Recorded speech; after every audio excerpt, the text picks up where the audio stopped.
Is your life disruptive or is it ordinary? Do you live the kind of life that makes other people kind of step back and ask themselves questions that they might not want to deal with? Or do you just go about normal kinds of days, just doing the kind of stuff that everybody else does? You might say, Shelley, why are you asking us this question? Well, I want to tell you what Jesus himself said about living a disruptive life. In Matthew 24 and in Luke 17, Jesus likens the time of his return to both the days of Noah and the days of Lot.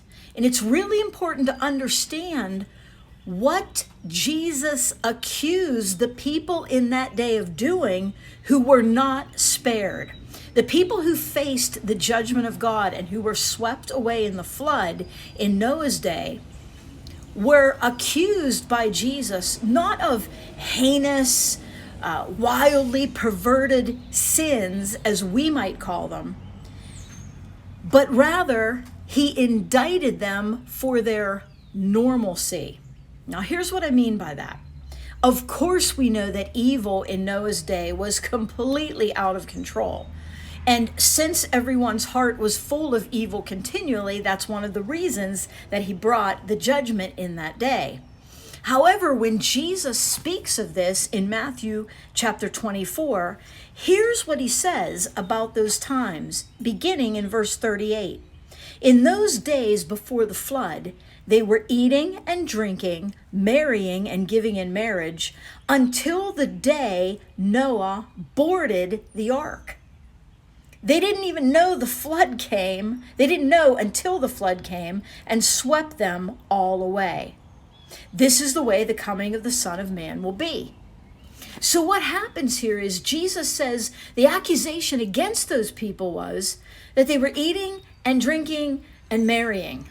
Now, if we add what he says in the Gospel of Luke, chapter 17, verse 28, he speaks of the days of Lot and says that they were eating, drinking, buying, selling, planting, and building. Jesus says the danger is this. In Noah's day, people were doing ordinary things. I mean, we've got to eat, we've got to drink. People are going to continue to have relationships and get married and have children. I mean, as far as Lot's days go, we've got to buy, we got to sell, we got to continue to plant and build if we're going to survive, right? But what Jesus says is, when Noah was building the ark, everybody else was just doing those things. Now, no doubt, Noah, his life and everything that he was about was disruptive to those people. I mean, 2 Peter chapter 2, verse 5 says that Noah was a preacher of righteousness. He's building an ark. I mean, no doubt this took an investment of his money, an investment of his energy, his time, people to assist him in this. This was an investment of his life, and it probably cost him his reputation, because the rest of the world, who had never seen a flood and didn't believe in the judgment of God that was coming, looked at him like he had 3 heads. No doubt he was persecuted, he was mocked, he was made fun of, and yet he used decades and decades and decades of his life in the building of this gigantic structure at a time when nobody could understand why he was doing it. And the reason they didn't understand is because they didn't listen. God had warned Noah. And the New Testament tells us in 2 Peter that Noah warned others. And that it was obvious that he was up to something big because they could see it happening through his life before their eyes. I want to tell you something. If you call yourself a Christian and your life is just ordinary, I mean, you're just eating and drinking and doing your thing. You're going to school, you're going to work, you're brushing your teeth, you're redecorating your home, you're mowing your lawn, you're doing the dishes, you're going out on dates, you're doing the things that are ordinary, and we need to do those things. But your life is not at all disruptive. There may be something wrong. Because we're not living for the ordinary. While we have to do the ordinary, everything about our lives should scream there's a big change coming. God is about to intervene in this world again. These people didn't understand what was happening until Noah boarded the ark, the door was shut, and the flood came. And it's not because God wouldn't allow them to know. It's because they were so caught up in the regular cycle of life that they didn't know. And they were the people who were swept away in judgment.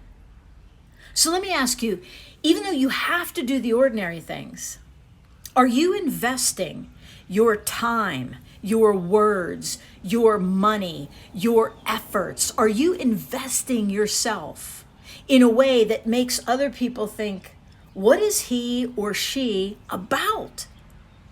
What in the world is going on that their lives would reflect the reality that maybe God is real and maybe he is about to step into history once again with judgment for those who do not believe in him and live for him?